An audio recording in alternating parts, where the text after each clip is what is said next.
Wracasz z pracy i rozpalasz w piecu? Gdybym tak robił, najcieplej w domu miałbym o godzinie 1 w nocy, a także podczas snu.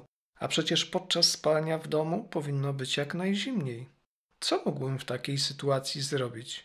Zainstalować bufor.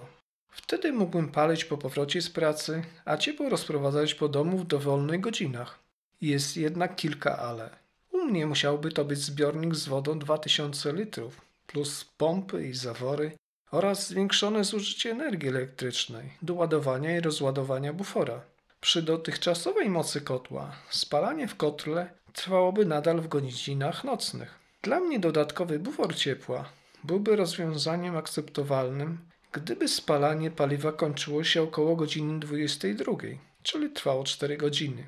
A to by oznaczało, że musiałbym mieć kocioł o mocy około 30 kW. Moja kotłownia nie spełnia warunków technicznych, aby taki kocioł na paliwo stałe mógł być zamontowany.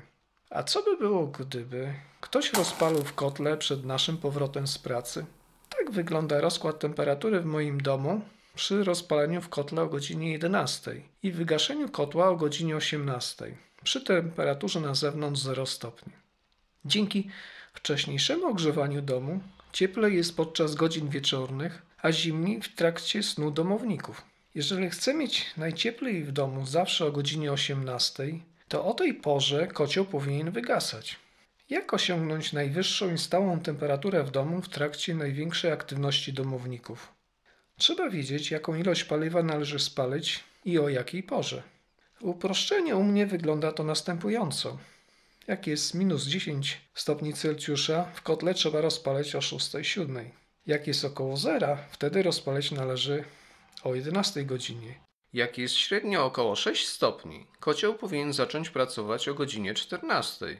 Jak jest około 12 stopni, kocioł powinien być rozpalony na 2 godziny o godzinie 16. Skąd wiem, ile paliwa powinienem spalić? Bo mam skalibrowany termometr.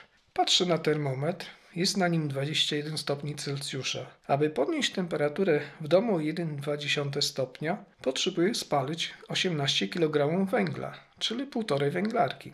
Skąd wiem wcześniej, o której godzinie powinienem rozpalić w kotle? Wystarczy, że spojrzę rano na skalibrowany termometr. Jeżeli temperatura w domu wynosi wtedy 21,4 stopnia, to ciepła ze ścian wystarczy do godziny 11.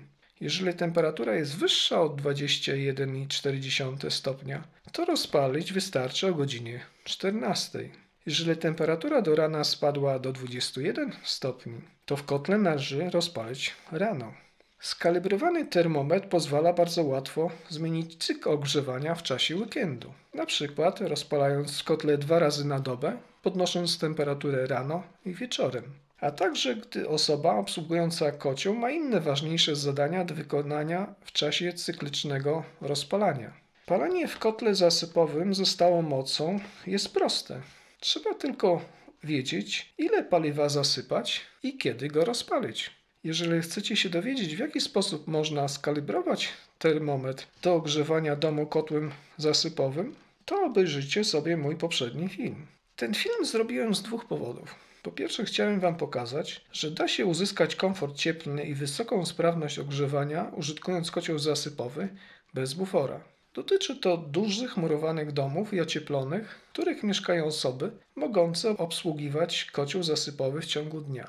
Po drugie, z moich obserwacji wynika, że część użytkowników kotłów zasypowych rozpala je po zmroku, choć mogliby to zrobić wcześniej i uzyskaliby większy komfort cieplny w domu. Nie znam przyczyny takiego stanu rzeczy, a ma to znaczenie w kumulowaniu się zanieczyszczeń powietrza wieczorem i w godzinach nocnych na obszarach miejskich. Jestem Sylwestro.